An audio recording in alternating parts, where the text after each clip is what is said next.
রাত 11টা বাজে। ঠিক তখনই জাংকুক রুমে আসে। তে বিছানায় বসেছিল। জাংকুককে আসতে দেখে জাংকুককে সালাম করার জন্য তে উঠে দাঁড়ায়। বুকের ভেতরটা তে ধুকপুক করছে। ভেতরে ঢুকে দরজা লক করে দেয় জাংকুক। এরপর জাংকুক আস্তে আস্তে তের কাছে আসে। ইচ্ছে তো করছে সারা জীবন তোমার মুখের দিকে এভাবেই তাকিয়ে কাটিয়ে দিই। এত কিউট তুমি। অবশ্য কিউট তো হতেই হবে, দেখতে হবে না বউটা কার। তে জাংকুকের এমন কথা শুনে লজ্জা পায় আর জাংকুকের চোখের দিকে তাকায়। লাভ ইউ জান পাখি। আই লাভ বলবো না, দুষ্টু বউ আমার। এরপর জাংকুক তেকে কোলে নিয়ে বিছানায় শুয়ে দেয়। তে I need you baby. Jungkook no. তারপর ইস আর বলতে পারবো না, কইতে আমার শরম করে।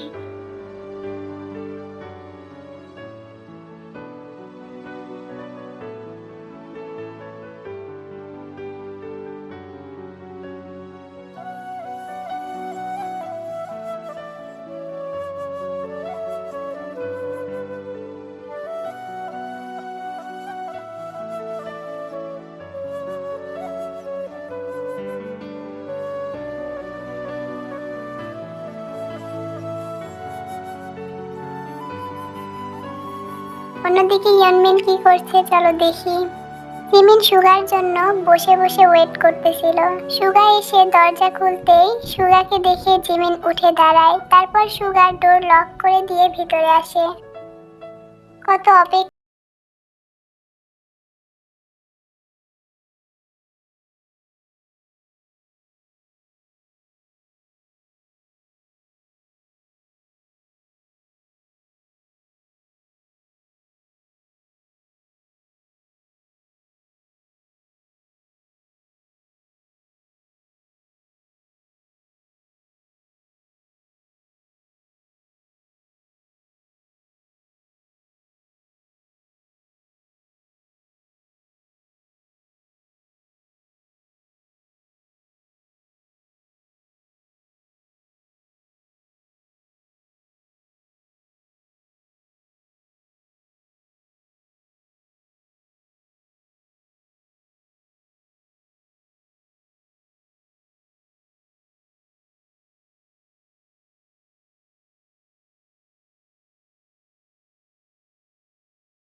উঠে তে গোসল করে আসে।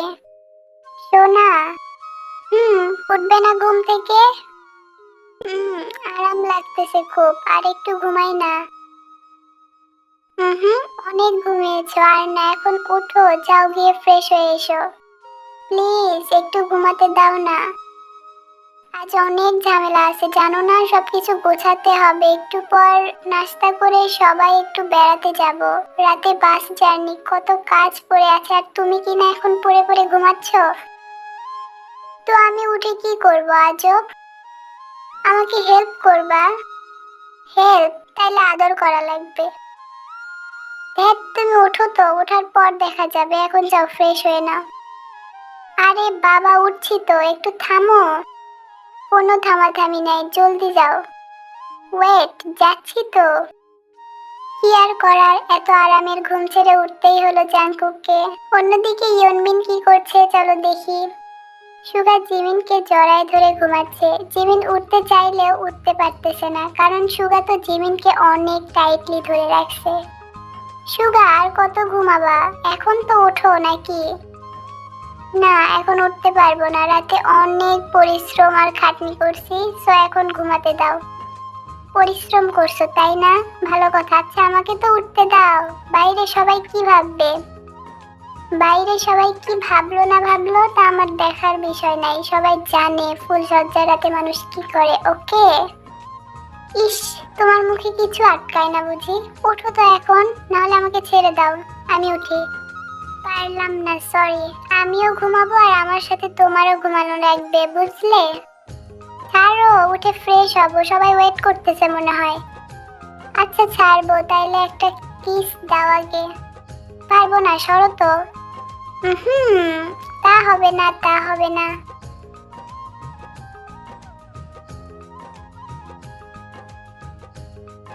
তারপর সুগা জিমিনকে ছেড়ে দেয় আর জিমিন ফ্রেশ হতে চলে যায়। এদিকে জাংকুক ফ্রেশ হয়ে রুমে আসার পর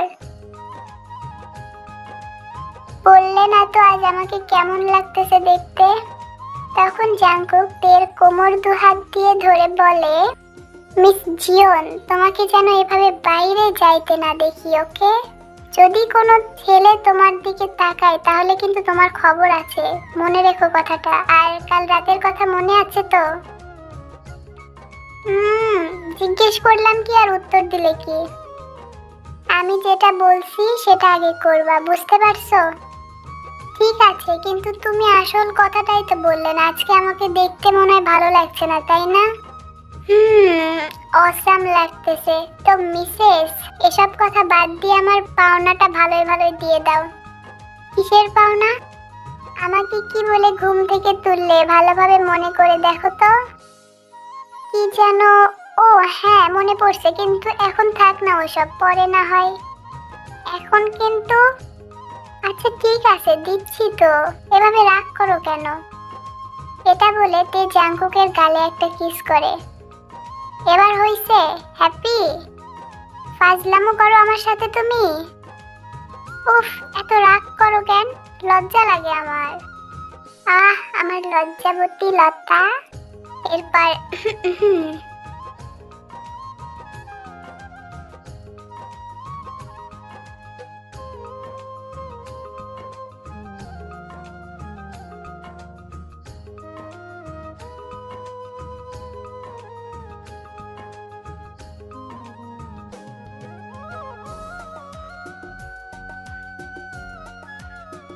এমন সময় ওদের রুমের দরজায় জোরে জোরে নক করলো কেউ। জাংকুক সরে যেতেই তে নিজেকে ঠিকঠাক করে দ্রুত গিয়ে দরজা খুলে দেয়। দরজা খুলেই তে দেখতে পায় লিসা, আয়ু, জিসু, রোজ সবাই হাসি মুখে গেটের সামনে দাঁড়ায় আছে।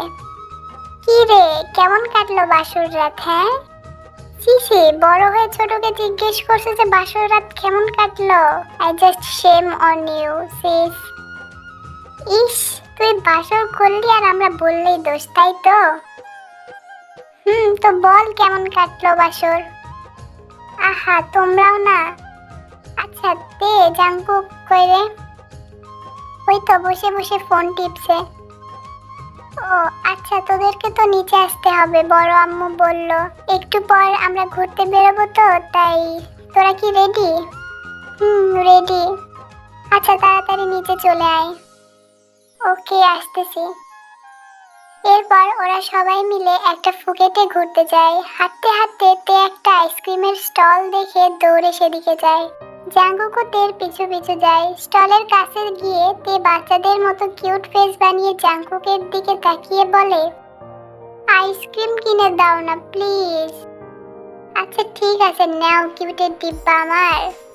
তেকে দেখে জিমিনও দৌড়ে তের কাছে আসে আইসক্রিম খাওয়ার জন্য। তখন সেখানে সুগাও আসে, আর সুগার পিছনে পিছনে বাকি ছেলে মেয়েও আসে।